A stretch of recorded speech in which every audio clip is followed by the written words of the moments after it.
Hi everybody, welcome. In this video I'm going to be telling you how I went from this to this using nothing more than mathematics and common sense. Now this is a follow-up video to a video I made at the very start of the year. In that video I detailed about how I'd had the realization that I'd been putting on body fat, body weight. This had occurred over a sort of a 6-month period, and as someone who looks after themselves, who does a lot of fitness events, this was very perplexing as to why this had happened. So in that video I broke it down, I figured out why and set out a plan moving forward. This is the catch-up video, the 2-month down the road video, the tail end. In this video we're going to be talking about what I've done, what I've been doing over the last 2 months. Now before we go any further, I think it's important, really important, to throw a little disclaimer out there to anyone that might have any form of eating disorder or body dysmorphia. In this video I'm going to be talking quite frankly about dieting, about watching calories, about fasting and about exercise. This video might be triggering to you, and if it is, please don't watch it. So to recap real quickly what I touched on in that video, why had I put this weight on? Last year was one of the busiest fitness years I've ever had. 20 different fitness events, OCR, hybrid fitness and ultra marathons. The one thing that was different about last year was those ultra marathons.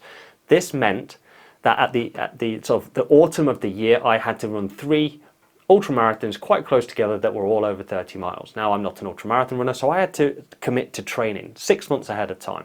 As soon as you start into this cycle of training, you soon realize that in order to run these long miles, the 15, 20, 25 mile runs each and every week, you need to fuel those efforts. This can mean carbo loading, eating quite large carbs, meals beforehand, few days beforehand. While you're out, you'll be consuming lots of high calorie snacks to keep you going, and then afterwards you will be hit with a hunger like you've never felt before, and you will spend the next few days feeling starving, and you will overeat on those days too. So overall you're eating in calorie surplus 3 or 4 or 5 days surrounding each of these big training runs. You link them together week in, week out, month in, month out, and suddenly you've got 6 months of calorie surplus. When you're in calorie surplus, you will inevitably put on body fat. So why do I want to lose this weight? Isn't it just healthy weight? Isn't it okay to be a little bit like this? Well, it might very well be okay, but for me, this was a good 6 or 7 kilograms above where I am normally. It was starting to affect how I looked. It started to affect how I felt. But the primary reason why I was going to put myself through this was health.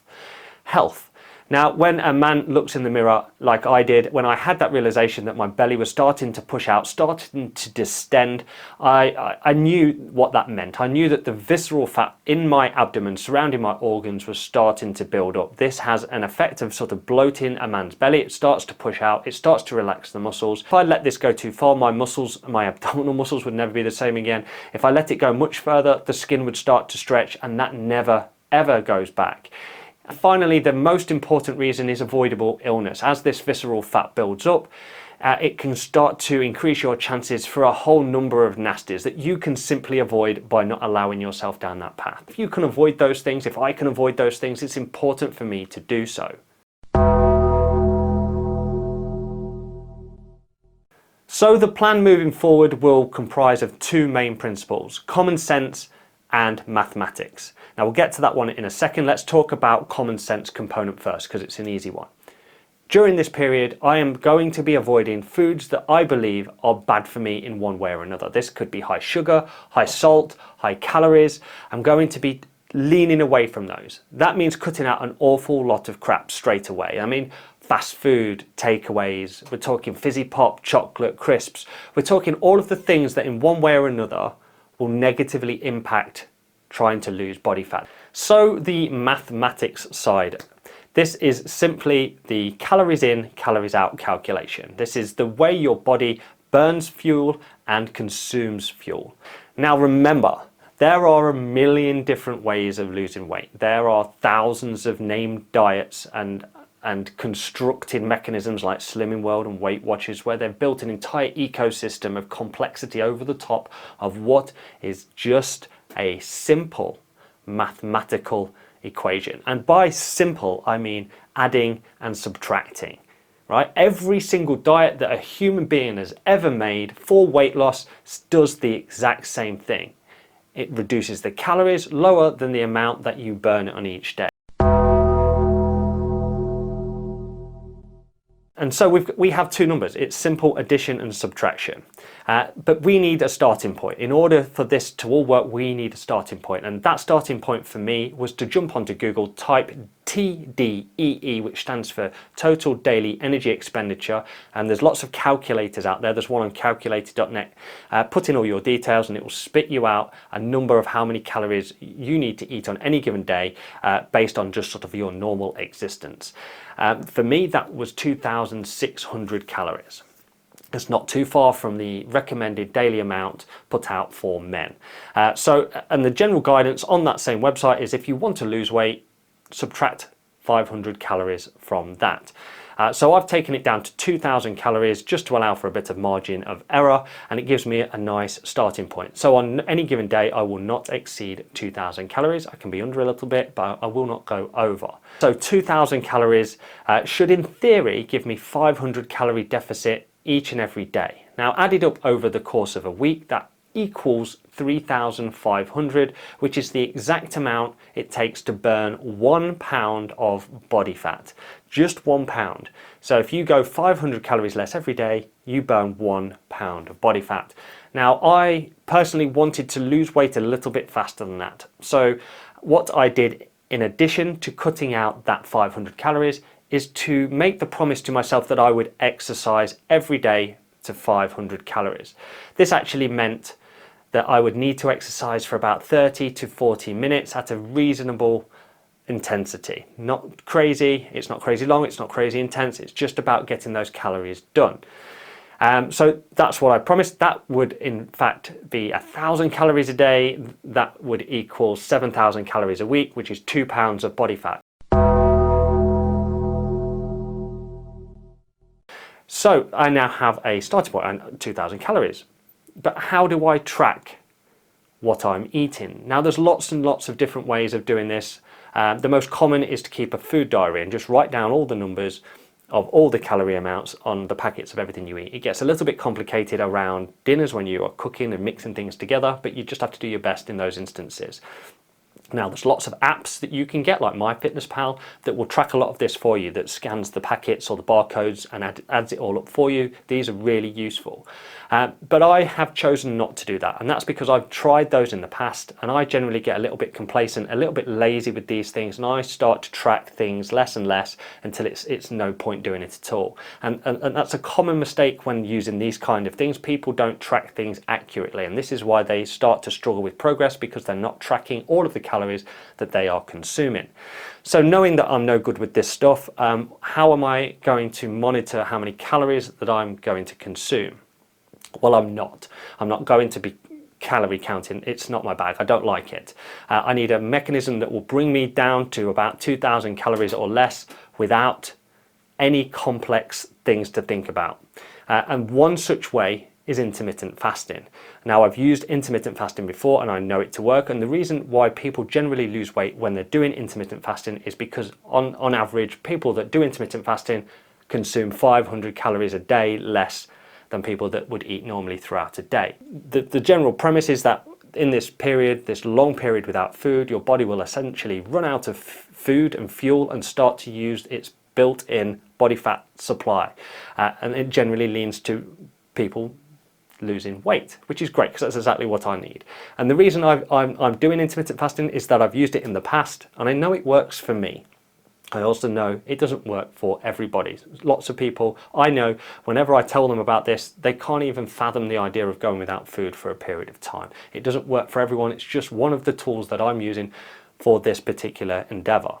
Okay, so to summarize the plan, I'm going to be eating 500 calories less every day. I'm going to be exercising to the tune of 500 calories every day. This gives me a grand total of 1,000, 7,000 over the week. This should equal 1 kilogram of body weight lost per week. That's the basic plan. Now I'm going to be leaning on intermittent fasting, but there are a few different kinds. So what am I going to do?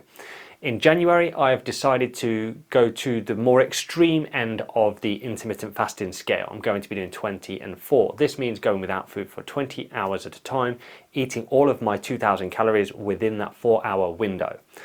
Then in February, I'm going to move it down a little bit to 18 and 6. So my window increases by 2 hours. Same principle applies. Eat my 2000 calories within that 6 hours.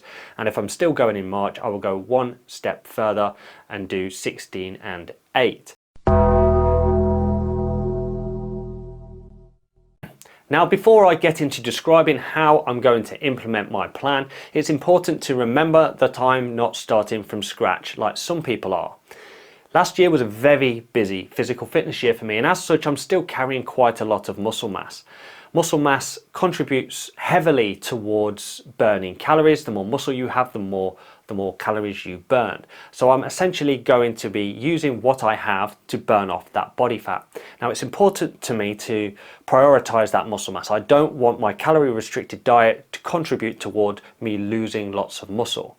So I'm going to be prioritizing protein in my diet, trying to get as much in me as I need. This is generally 2 times the body weight in kilograms. So I'll be looking for around 160 to 165 grams of protein every single day. Now I'm going to be trying to get that protein without going over my 2000 calories that I've set. So it's an important balance to find. So the implementation phase started on the 1st of January, and it wasn't a New Year's resolution. It was just the period in time when I had no activities to take part in. So it made sense to be able to do calorie deficit during this time. So the first few days of January started, and I immediately went into 20 and 4. And it was polar opposite to December, when you've got loads of calories happening and you've got all the food you could ever want. And then suddenly plunged into 20 and 4, was jumping in at the deep end. And those first few days were horrible. You are hungry beyond hungry. And as sort of dinner time came around, you are really jonesing for food. Your body is crying out for food. But I stuck to my guns. I existed all the way up to 4 o'clock. And it was quite clear in the early days that I needed to make some adjustments to my immediate environment and to my routine to help keep me on track. One such adjustment was opening my eating window while I was still at work. That keeps me out of the house, and it keeps me out of the kids' chocolate and crisp cupboard in the kitchen, which is one of the obvious pitfalls for doing something like this. A lot of people, when the eating window opens, could overeat. So I'm trying to avoid that scenario completely by opening the window at work. Now, so I didn't clear out the snacks from all my colleagues' desks, I needed to have something at work to lean on in that moment, because the second your eating window opens, you want to eat something. So I bought a big box of protein flapjacks, like Warrior ones, and these were actually really quite nice to eat. Because they're high in protein, they're quite satiating, and it gets me to the next bit of food. The next bit of food would have been at home. Around 5 p.m. I would get home, and the very first thing I would do is prepare myself some soft boiled eggs and some wholemeal toast. This is around another 30 grams of protein, and I can get that in me. After that, I would have a little protein pudding from Aldi, another 20-25 grams of protein. After that, I would just have a regular meal at home with the family. Either way, it was just as normal. 20-30 grams of protein right there. And then after that, as the sort of evening knocked on, I would have a whey protein, 2 scoops of that with some fat-free yogurt. This would be about 50 grams of protein all in. And if I wanted to make it a little bit interesting, a little sprinkle of chocolate granola over the top. I know, I was pushing the boat out. For the most part, this would get me to my amount of protein each day, and I would do some variant of this every single day. Now, the important thing to remember is that you don't get weekends off. And that this same behavior needs to happen outside of work. So you need to put the same safeguards in at home as you would at work. So during early January, my exercise was done mainly by going out and running. But the start of January was cold. It was flooding everywhere. It was snowing and sleeting. I made a point. In fact, I kept doing little clips of videos of me going out in all sorts of crazy weather just to prove that I was getting it done. But it was grim and it was miserable, and I soon realized that I needn't really be doing it that way.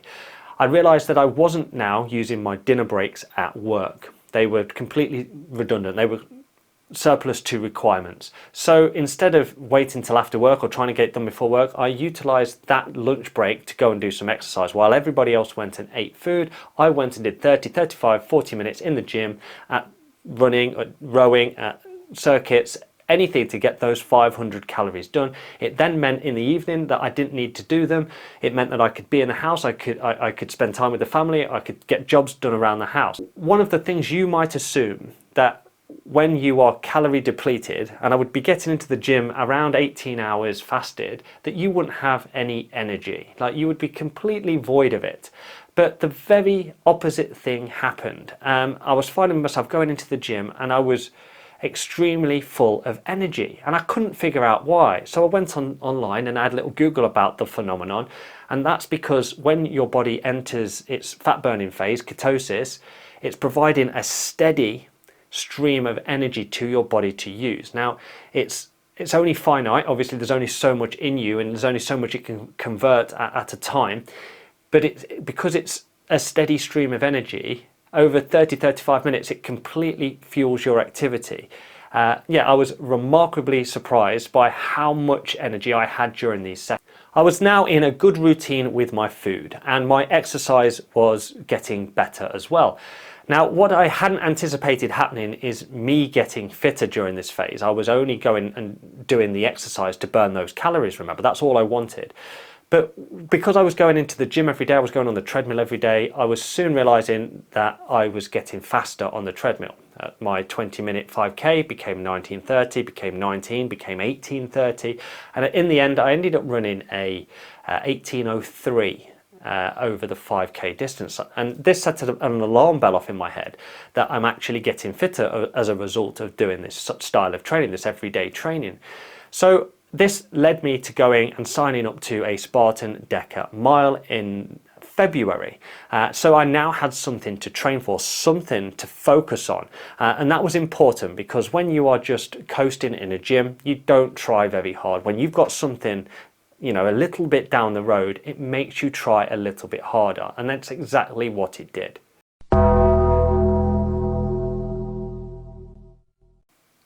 So, exceptions to the rule. Now, this comes in the form of social engagements. Now, I chose to do this in January for lots of different reasons, but one of the bonuses is that it's quite a quiet month socially. So I wasn't going to be inundated with temptations for meals or drinks here and there.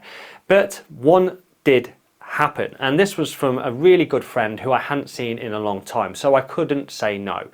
But instead of just taking the hit and breaking my rules, I made a point of accounting for it. Now, what I did to account for it would be to double down on my exercise that day and a little bit the day after.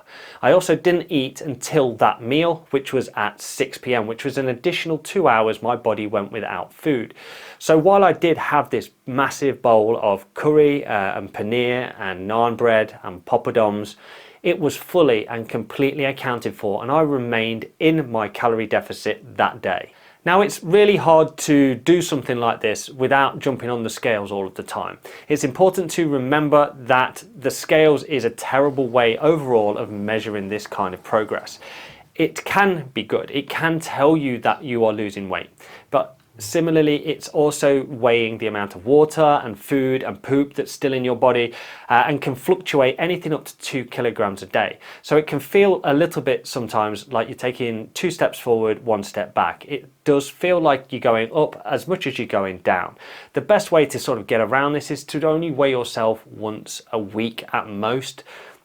Hopefully you will see a drop from the previous week. It's a real challenge because every single time you're in the bathroom, the scales are staring up at you, and sometimes you can't help it.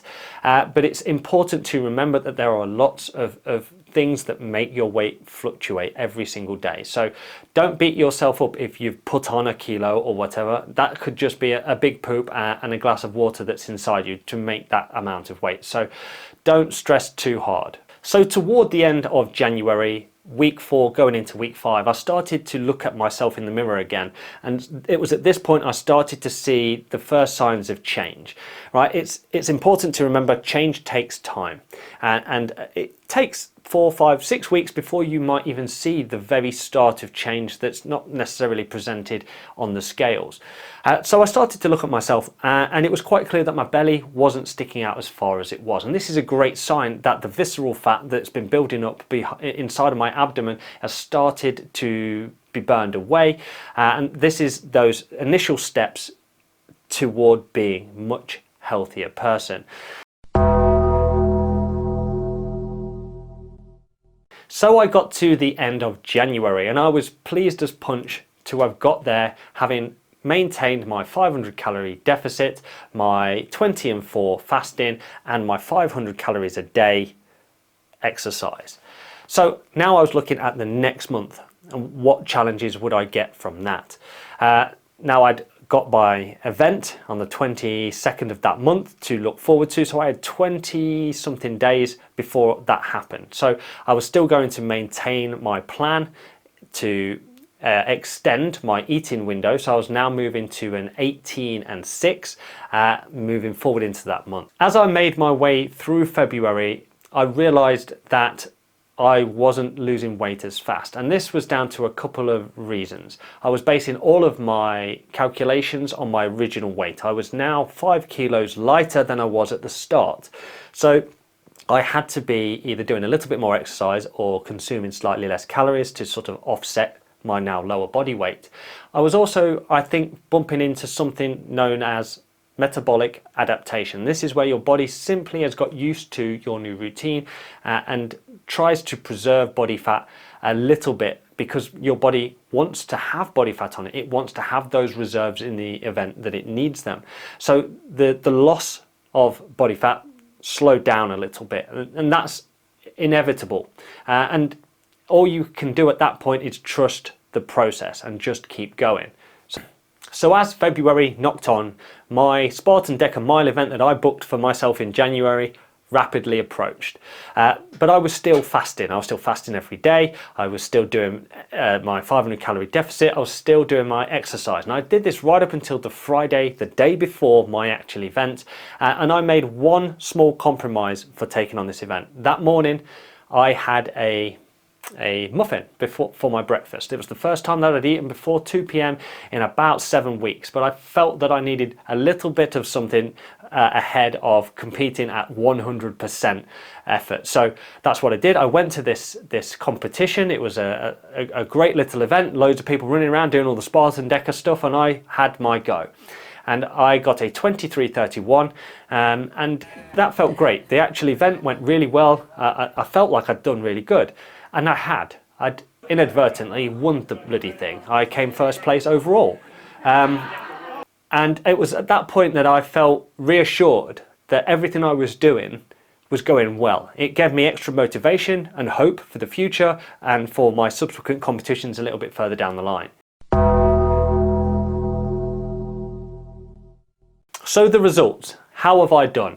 A lot of you will have come back just to see how much lighter or how much leaner I am right now.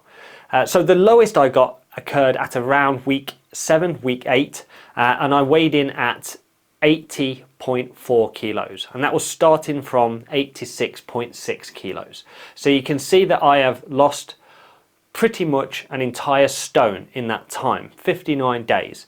Now, my body weight fluctuates on a daily basis, and I talked about that earlier in the video, and yeah, you're not always going to be the lightest right now, but I've been keeping a track, and that was the lightest that I was during that 2-month period.